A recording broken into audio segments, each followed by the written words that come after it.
yang sudah saya confirm,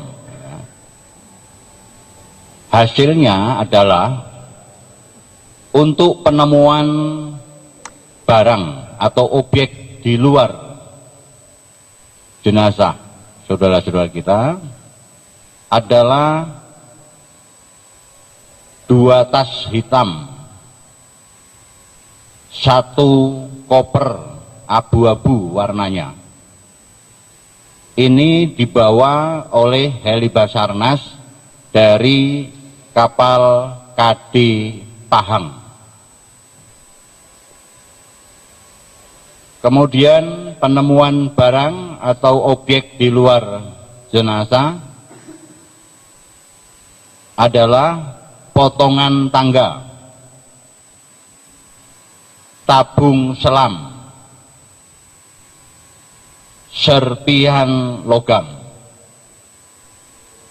Ini dibawa oleh kapal polisi Balam 4017 dan kapal polisi Punai 5009 yang diambil dari KD Lekir.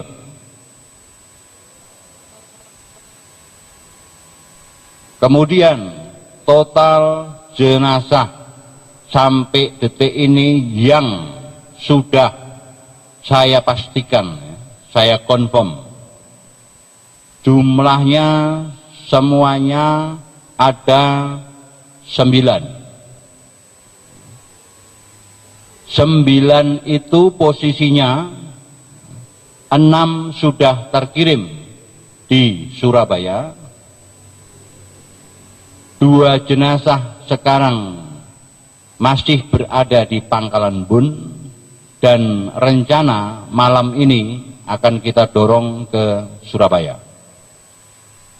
1 jenazah yang sudah saya confirm berada di KRI Yos. Yang masih berada dari 9 itu, yang masih berada di Pangkalan Bun 2 dan 1 di KRI Yos, ketiga-tiganya berjenis kelamin perempuan.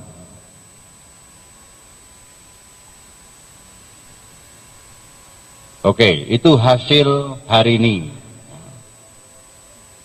Kesulitan yang kita hadapi hari ini adalah kondisi cuaca yang kurang bersahabat. Gelombang di daerah operasi tingginya antara 3 sampai dengan 4 meter. Coba ditampilkan ramalan cuaca, ramalan gelombang, tinggi gelombang. Lihat warna merah ini adalah daerah operasi kita.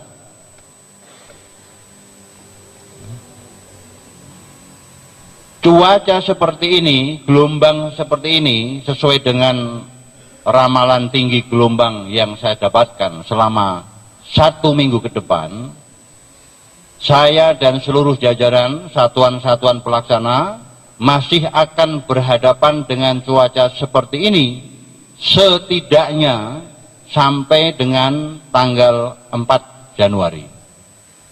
Kita perhatikan, besok ini adalah tinggi gelombang yang akan kita hadapi untuk operasi besok.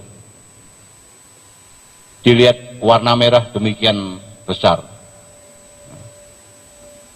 Ini menandakan tinggi gelombang bisa antara 3 sampai dengan 4 meter.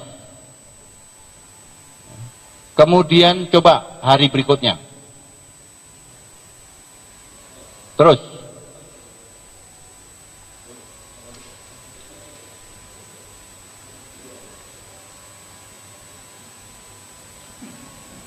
Tanggal 4 coba. Oke. Jadi kondisi tinggi gelombang ini masih saya dan seluruh jajaran harus kita hadapi sampai dengan setidaknya tanggal 4. Oleh karena itu dari besok sampai tanggal 4 kita masih berjuang dengan kekuatan yang ada, dengan perhitungan-perhitungan yang kita lakukan, dengan taktis operasi pencarian dan pertolongan yang kita lakukan, maka saya berharap kita masih bisa mendapatkan hasil, meskipun tidak maksimal oleh karena kita harus berhadapan dengan kondisi yang seperti itu.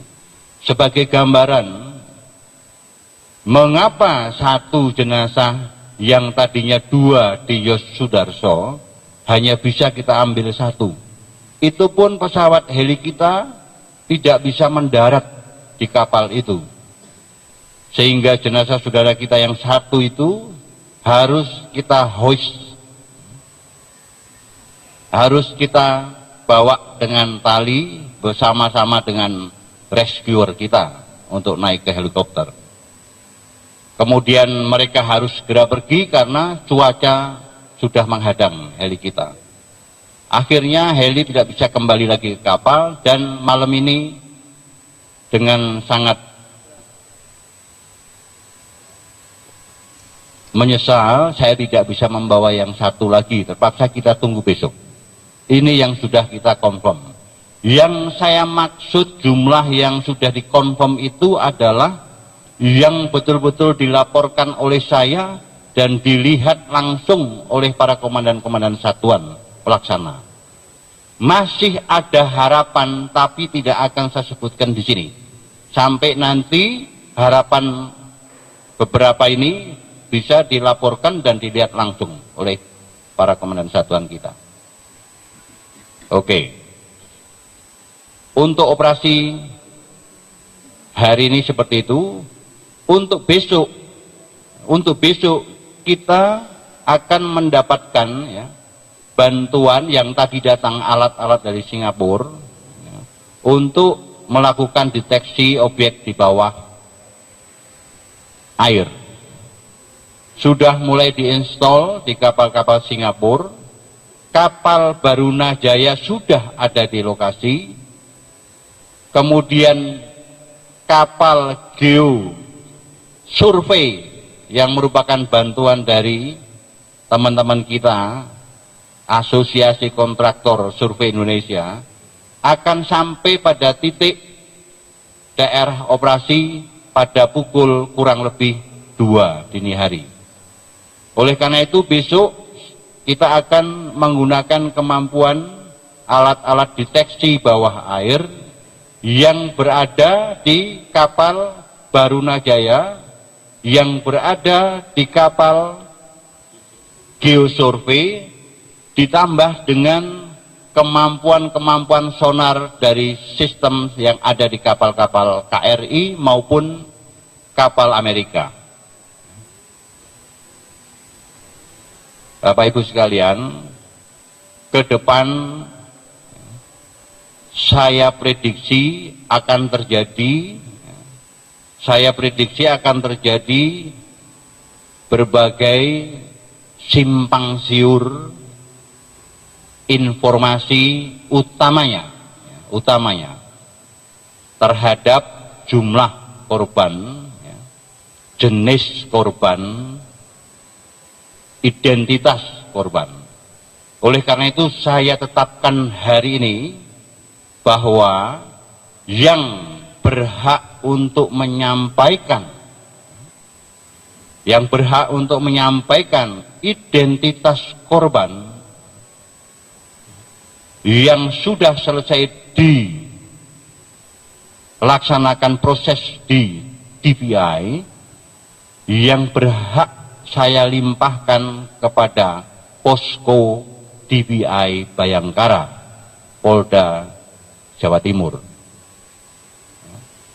Oleh karena itu mulai saat ini kita punya posko 3. Posko utama ada di Basarnas, posko taktis operasi pencarian ada di Pangkalan Bun, posko DPI di Surabaya, Rumah Sakit Bayangkara. Nomor yang bisa dihubungi adalah ini. Oleh karena itu saya berharap dengan kebijakan ini maka mengurangi simpang siurnya di kemudian hari antara korban yang sudah teridentifikasi, nama, keluarga, dan sebagainya. Kenapa saya putuskan begitu? Karena di posko Surabaya, DBI, di sana ada operator AirAsia yang mempunyai list daftar penumpang. Di situ ada tim dokter forensik, ada posko DBI Rumah Sakit Bayangkara yang berhak untuk menyatakan itu. Maka pertanyaan-pertanyaan tentang nama, pertanyaan-pertanyaan tentang jenis kelamin, saya sepenuhnya saya limpahkan kepada posko DBI Surabaya dengan nomor seperti ini. Untuk Basarnas, meskipun saya mendapatkan tembusan dari posko itu, tapi saya tidak akan menyampaikan itu, supaya menjadi satu pintu mengenai nama dan identitas dari keluarga kita. Mengenai Basarnas yang ada di kantor pusat, posko utama, dan posko yang ada di Pangkalan Bun, kita bertanggung jawab menyampaikan jumlah temuan korban maupun barang-barang yang ditemukan yang sudah terkonfirmasi. Saya pikir itu yang ingin saya sampaikan. Saya mohon kita sama-sama untuk bisa menyajikan informasi yang mendekati akurat dalam kondisi yang seperti ini. Untuk besok, seluruh unsur-unsur pelaksana pencarian pertolongan di daerah operasi, saya akan memberangkatkan bantuan kapal tanker dari SKK Migas. Satu, untuk mendukung bekal ulang seluruh unsur-unsur laut yang ada di daerah operasi, supaya mereka tidak harus menuju ke pantai atau titik bekal ulang, tetapi disambut oleh kapal tanker yang ada di daerah operasi untuk mempersingkat waktu, sehingga menjamin tetap hadirnya unsur laut di daerah operasi. Yang kedua, saya akan memberangkatkan kapal tunda untuk menghadapi situasi yang berkembang di lapangan. Juga bantuan dari SKK Migas.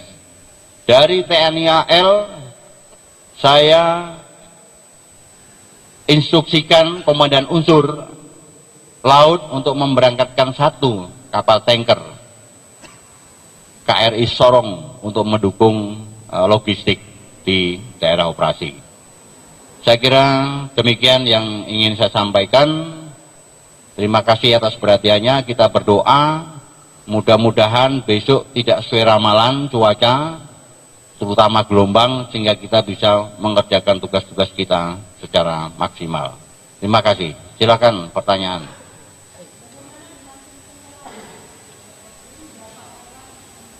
Oke.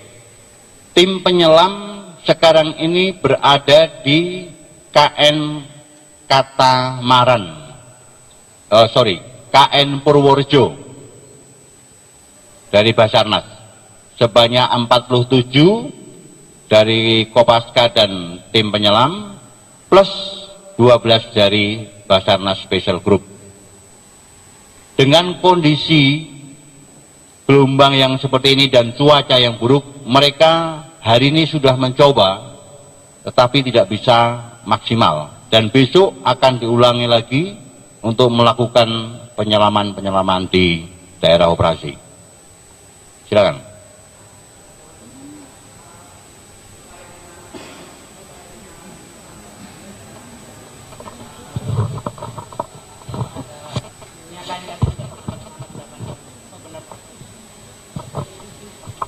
Bagaimana? Ulangi.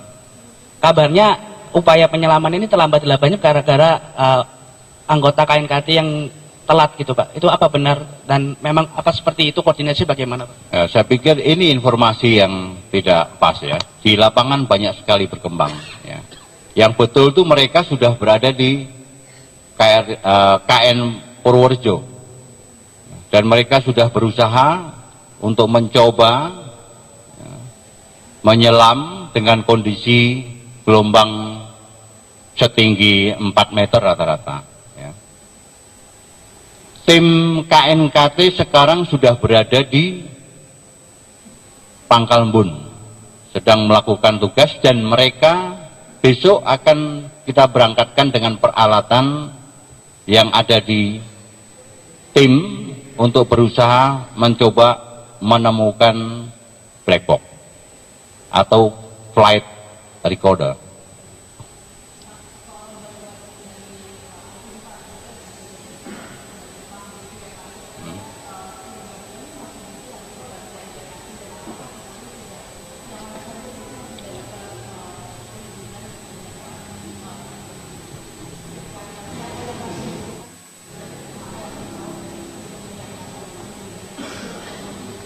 Oke.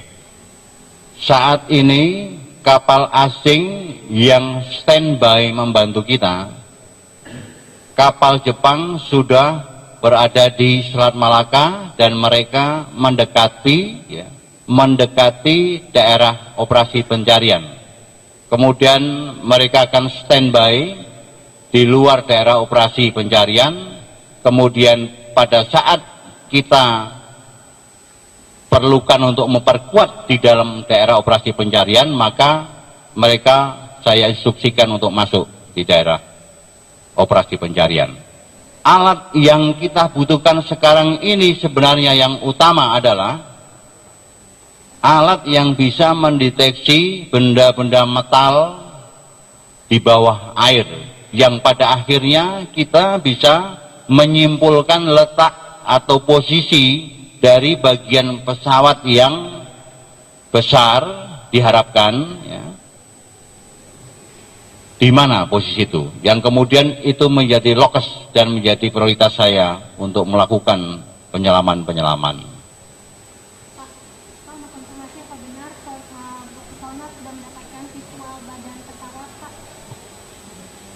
Sampai detik ini secara formal belum ada yang melaporkan kepada saya, dan saya confirm di satuan-satuan bawah belum ada yang memastikan sudah menemukan itu.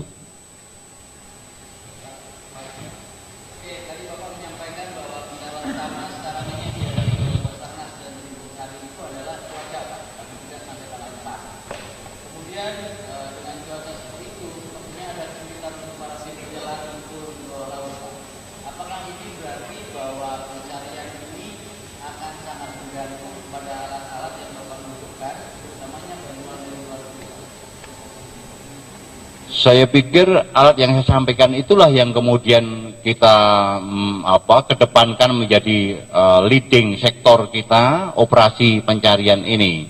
Dengan kondisi gelombang yang seperti itu, kapal kita masih bisa bergerak, alat kita masih bisa bekerja. Yang sulit itu adalah pada waktu kita mengevakuasi, pada waktu kita harus menurunkan penyelam, itu dengan kondisi seperti itu ada handicap, ya, handicap. Tetapi bukan berarti kita kemudian berhenti tidak melakukan kegiatan operasi pencarian, tetap kita lakukan. Hanya dengan tantangan seperti itu, antara alat manusia dan sistem operasi kita menjadi sedikit terganggu dibandingkan kalau kondisi cuaca maupun gelombang normal. Jadi semua bisa manuver, semua bisa berjalan, sistem semua itu lebih mudah, tapi bukan berhenti kita melakukan tugas-tugas pencarian.